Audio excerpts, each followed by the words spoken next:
أعوذ بالله من الشيطان الرجيم أعوذ بالله من الشيطان الرجيم بسم الله الرحمن الرحيم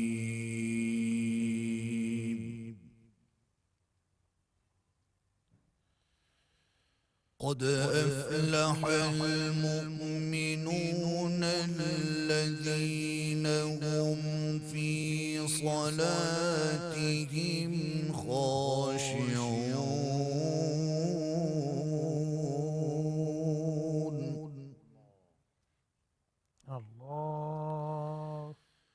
والذين هم عن اللغو معرضون والذين هم للزكاة فاعلون والذين هم لفروجهم حافظون.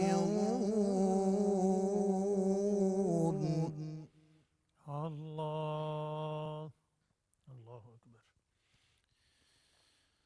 إلا على أزواجهم أو ما ملكت أيمانهم فإنهم غير ملومين.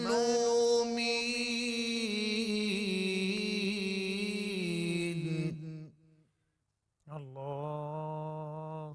فمن ابتغى وراء ذلك فأولئك هم العادون والذين هم لأماناتهم وعهدهم راعون. اللہ. والذين هم على صلواتهم يحافظون. صدق الله العظيم. سبحان اللہ، ماشاء اللہ. ناظرین، آپ نے قاری خالد عثمان علوی صاحب سے قرآن کریم کی تلاوت سماعت کی. اب آپ کو ہم لیے چلتے ہیں محترم علامہ محمد شہزاد مجددی صاحب کے پاس ترجمہ اور تفسیر کے لیے. جی محترم. جی شکریہ. بسم اللہ الرحمن الرحیم. الحمدللہ رب العالمین والصلاة والسلام علی اشرف الانبیاء والمرسلین وعلی آلہ وصحبہ اجمعین. 18ویں پارے کا آغاز ہے، سورہ المؤمنون ہے، اور ارشاد ربانی ہے: بے شک مراد کو پہنچے ایمان والے جو اپنی نماز میں گڑ گڑاتے ہیں، خشوع اختیار کرتے ہیں. خاشعون کی تفسیر میں سیدنا عبداللہ بن عباس رضی اللہ تعالیٰ عنہما فرماتے ہیں کہ خوف الہی سے، خشیت الہی سے ان کا یہ حال ہوتا ہے جی کہ ان کا ظاہر اور ان کا باطن اللہ کی محبت کے اندر مغلوب ہو کے تڑپنے اور پھڑکنے لگ جاتا. اللہ اکبر. اور بعض مفسرین کہتے ہیں کہ دل جو ہے اس کی توجہ بھی اللہ کی طرف ہے، اور اس کا جو جسم ہے اس کی توجہ بھی اللہ کی طرف. خاشعون کا پیکج تب مکمل ہو، جی ٹھیک. کیونکہ خشوع کا محل اور مقام قلب ہے. جی ٹھیک ہے. بعض لوگ خشوع دماغ میں ڈھونڈتے رہتے ہیں. اللہ اکبر. خشوع کا تعلق دماغ سے نہیں ہے، خشوع کا تعلق دل سے ہے.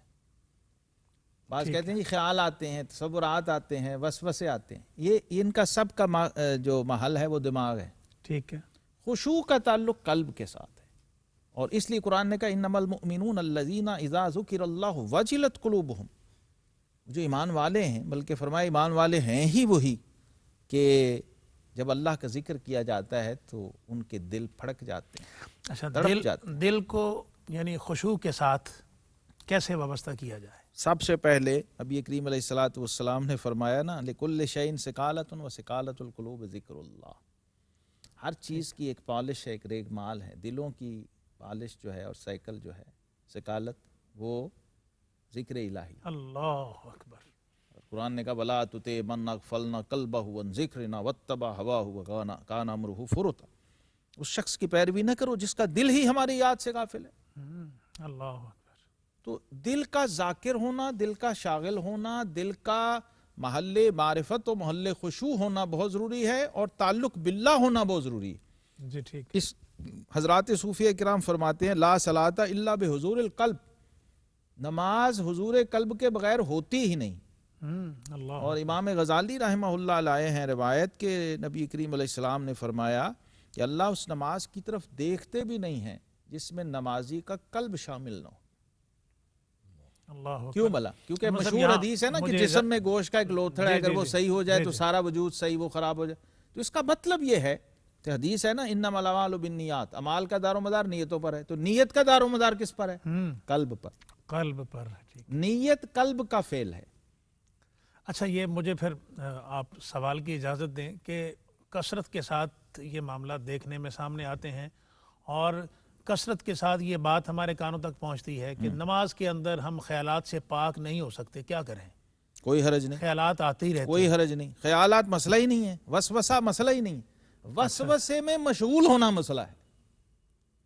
ٹھیک ہے. جی جی جی. نبی کریم علیہ السلام کو جب صحابہ نے یہ کلیم کیا نا اور کمپلین بھی کی اور اس کا حل چاہا، جی تو آقا علیہ السلام نے فرمایا چور وہیں جاتا ہے جہاں مال ہو. ٹھیک ہے. اللہ اکبر. تو اس کا مطلب ایمان کا نور ہے، بندہ عبادت میں ہے تو شیطان تو اپنا کام کرے گا. ٹھیک ہے. آپ کو جو حفاظتی پروگرام بتایا گیا آپ نے اس کو فالو کیا، اس ڈسپلن کو فالو کیا، جی تو پھر آپ محفوظ رہیں گے. اور وہ کیا ہے؟ وہ فرمایا کہ وسوسہ آنا جو ہے وہ جی. بری بات نہیں، ٹھیک ہے. وسوسے میں مشغول ہونا بری بات ہے. اچھا یہ کیا ہے؟ یہ کیا ہے؟ یعنی جو خیال وسوسہ آیا نا، آپ مشغول اس میں خیال کیسے؟ میں ڈوب گئے ہیں. آپ کو خیال آیا میں آفس میں بیٹھا بزنس کر رہا ہوں، میرا کوئی کسٹمر آ گیا، جی جی. مثال ہے. ٹھیک ہے. تو اب کیا ہوا؟ آپ نے اس کو جھٹک دیا، آپ اپنی نماز کی طرف مشغول، نہ کہ آپ اس خیال میں پڑ گئے ہو مجھے خیال کیوں آیا ہے. اصل شیطان کا پلان یہ تھا کہ اس کو کسی طرح میں اس نماز سے نکال دوں. مشغول اس میں کر دوں. تو وہ اس بندے نے سمجھا کہ میں ایفیشنسی دکھا رہا ہوں، میں تو وسوسے کو جھٹک رہا ہوں. تو وسوسے کو جھٹکنا بھی وسوسہ ہے. یہ بہت باریک بات ہے نشائی صاحب، بہت باریک بات ہے. حضرت جنید بغدادی رحمۃ اللہ تعالی علیہ کے 2 مرید آئے.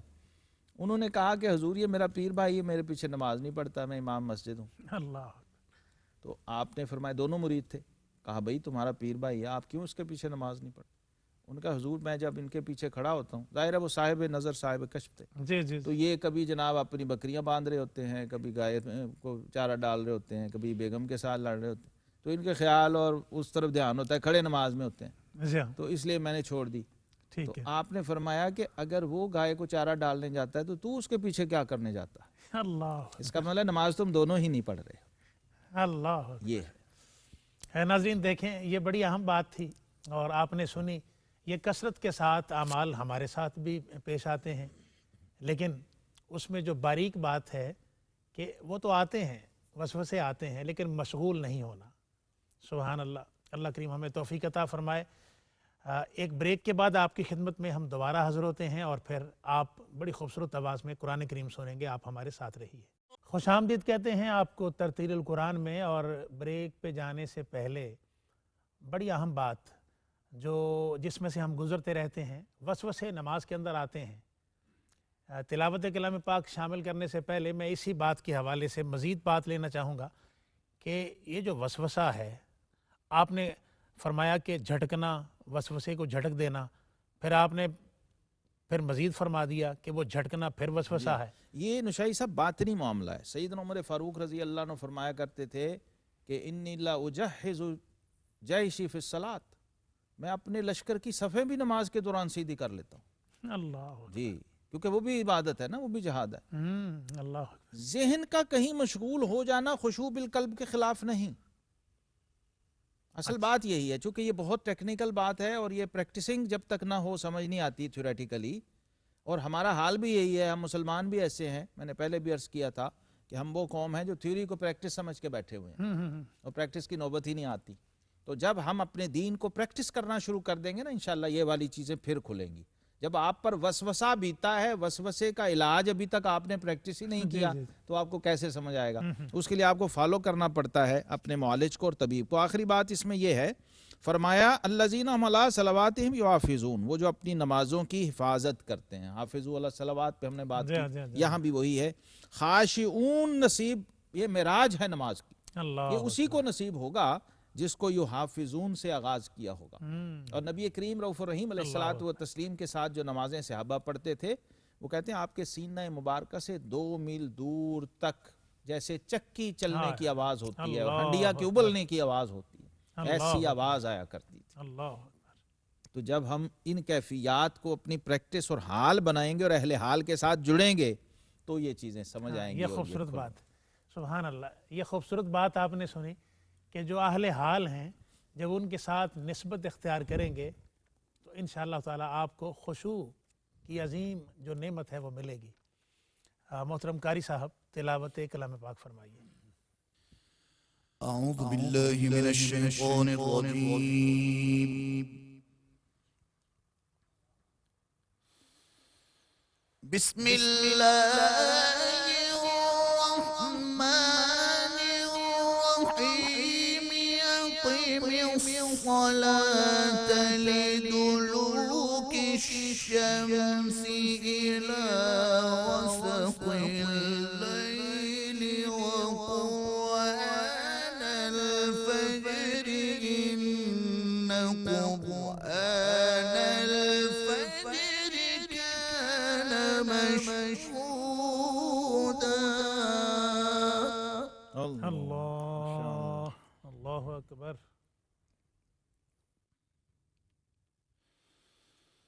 ومن الليل فتهجد به نافلة لك عسى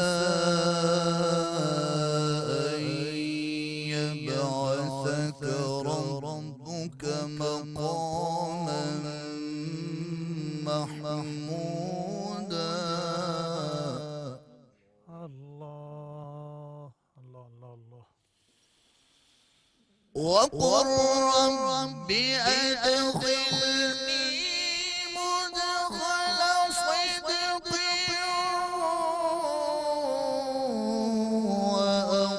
وأخرجني مخرج صدق واجعل لي من لدنك سلطانا نصيرا. اللہ اللہ اکبر. وقل جاء الحق وزهق الباطل إن الباطل كان زهوقا. صدق الله العظيم.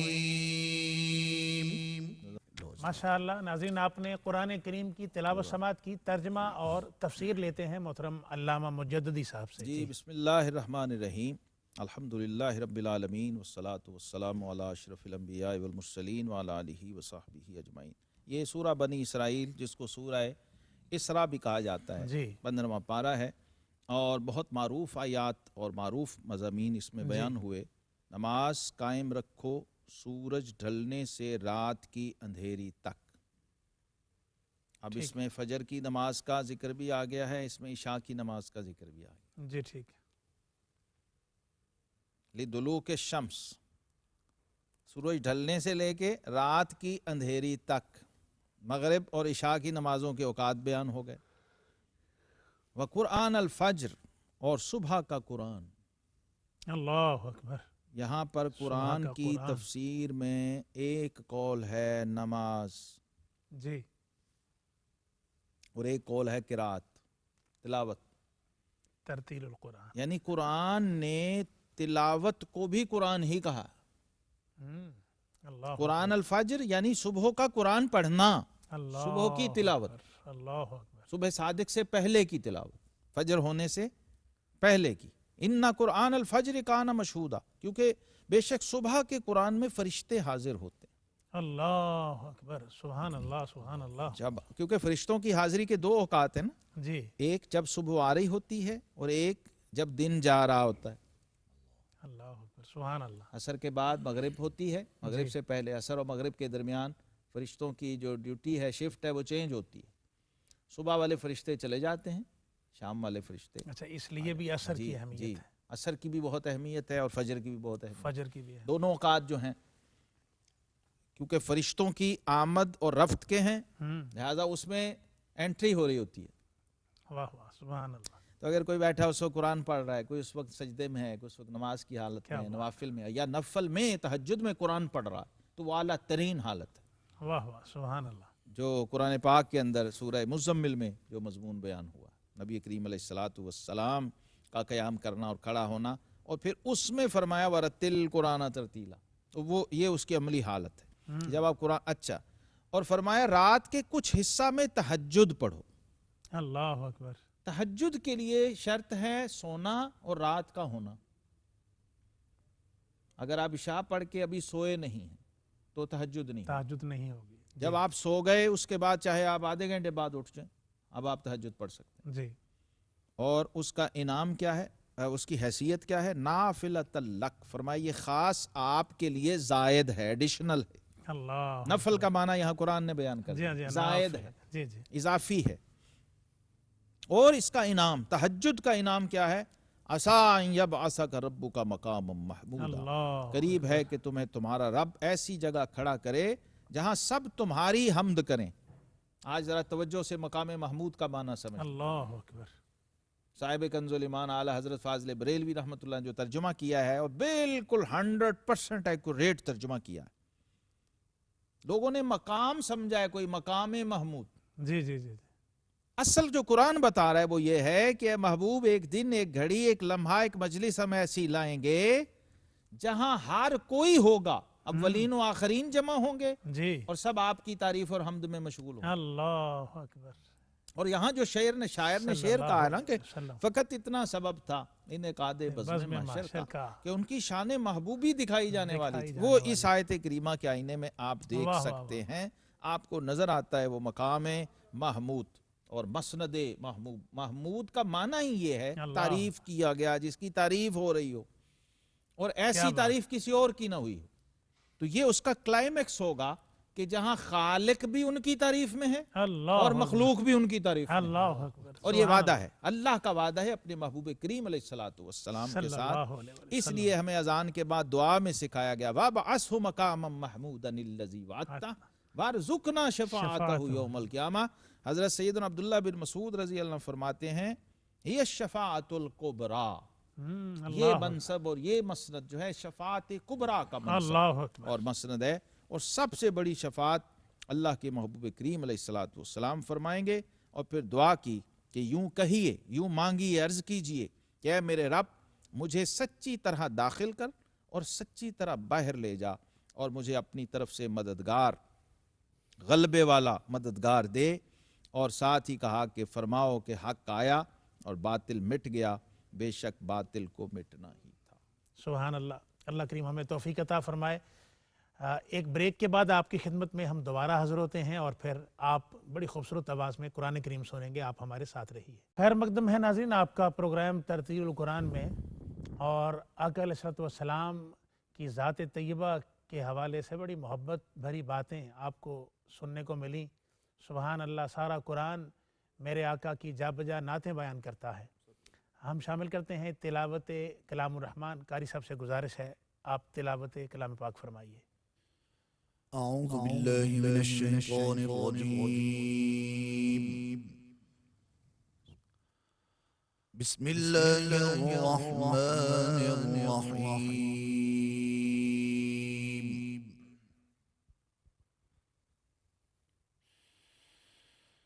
أرأيت الذي يكذب بالدين فذلك الذي يدعو اليتيم ولا يحض على طعام المسكين فويل للمصلين الذين هم عن صلاتهم ساهون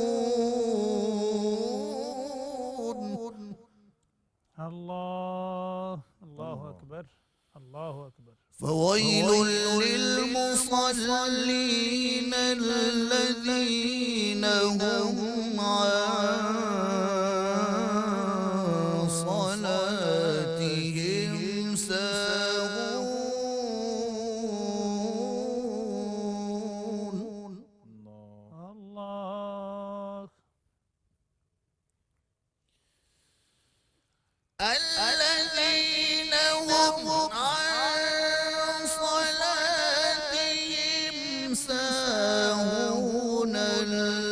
الذين هم يراءون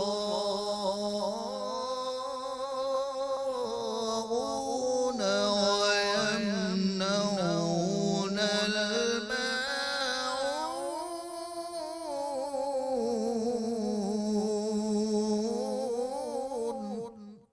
اللہ اللہ اکبر صدق الله العظيم صدق اللہ العظیم۔ ناظرین، آپ نے کلام الرحمن کی تلاوت سماعت کی، ترجمہ اور تفسیر لیتے ہیں محترم علامہ مجددی صاحب سے۔ سورہ الماعون مکی سورہ مبارکہ ہے اور اس کا آدھا حصہ مکہ معظمہ میں اترا، آدھا حصہ مدینہ طیبہ میں اترا۔ جی یہ اس اعتبار سے بھی بڑی خاص الخاص سورہ مبارکہ ہے۔ اللہ اکبر۔ اور اس میں پہلی جو 3 آیات ہیں اس میں کافر کی صفات بیان ہوئی۔ مفسرین نے شان نزول میں لکھا ہے کہ یہ عاص بن وائل اور ولید بن مغیرہ، یہ دونوں کفار جو مکہ میں تھے، ان کے بارے میں اتری اور کفار کی صفات یہاں بیان کی۔ ارأیت الذی یکذب بالدین، جی بھلا دیکھو تو اس شخص کو جو دین کو جھٹلاتا ہے۔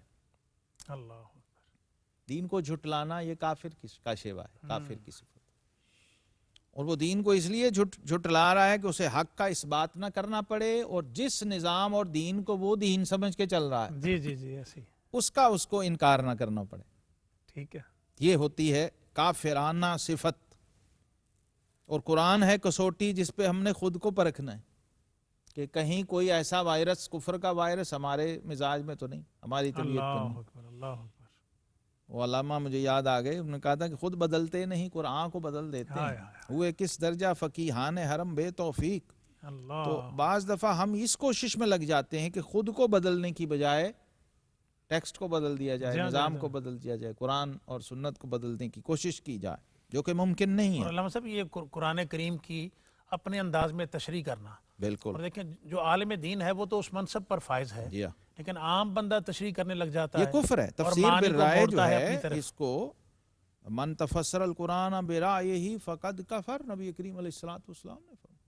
جس نے صرف قرآن کو اپنے تابع کرنے کے لیے اور اپنی استغفر منمانی اللہ تعویل کرنے کے لیے تفسیر قرآن کی اس نے کفر کیا۔ استغفر اللہ العظیم۔ قرآن و سنت کے مزاج کو جب تک آپ نہیں جانتے جی۔ ہیں، آپ انٹرپریٹیشن نہیں کر سکتے ہیں، اور یہ الوہی کلام ہے، یہ تو اللہ معجزہ ہے سرکار کائنات امام الانبیاء والمرسلین صلی اللہ تعالی علیہ وسلم کا، کہ ان کی امت ان پر اترنے والے قرآن کی تفسیر کر رہی ہے۔ اللہ اکبر، سبحان اللہ سبحان اللہ۔ قرآن کریم ہمیں کیا کیا درس دیتا ہے، اور جب ہم عمل نہیں کرتے تو معاشرے کے اندر ایک کیا نظام بپا ہو جاتا ہے، غیر مستحکم، بے سکونی اور انتشار۔ یہ سارے معاملات اسی وجہ سے ہیں کہ ایک نان کوآپریشن ایٹماسفیئر ہم نے پیدا کیا ہوا ہے، جبکہ قرآن کا حکم کچھ اور ہے۔ اسی گفتگو کی روشنی میں علامہ صاحب آپ کے یہ اشعار جو قرآن کریم کے اندر مضامین اللہ کریم نے بیان فرمائے، اس پر میں آج کے پروگرام کو وائنڈ اپ کروں گا کہ تزکیہ و صبر و تسلیم و رضا کا درس ہے قرآن کریم، تزکیہ و صبر و تسلیم و رضا کا درس ہے، ایک نظام عدل ہے، احسان ہے قرآن میں، اور ہے یہی شہزاد رب کی آخری زندہ کتاب، ریب سے خالی ہے جو فرمان ہے قرآن میں۔ اللہ کریم ہمیں توفیق عطا فرمائے کہ جو قرآنی فکر ہے، جو قرآنی مضامین ہیں، ہم ان کو پڑھیں اور اس فکر کو اپنے اعمال میں ڈھالیں۔ ناظرین، پروگرام ترتیل القرآن کا وقت اپنے اختتام کو پہنچتا ہے۔ میں مہمانوں کا بار دیگر بہت شکریہ ادا کرتا ہوں۔ انشاءاللہ تعالی اگلے پروگرام میں آپ سے ملاقات ہوگی۔ اپنے میزبان محمد افضل نوشاہی کو اجازت دیں۔ والسلام علیکم ورحمۃ اللہ وبرکاتہ۔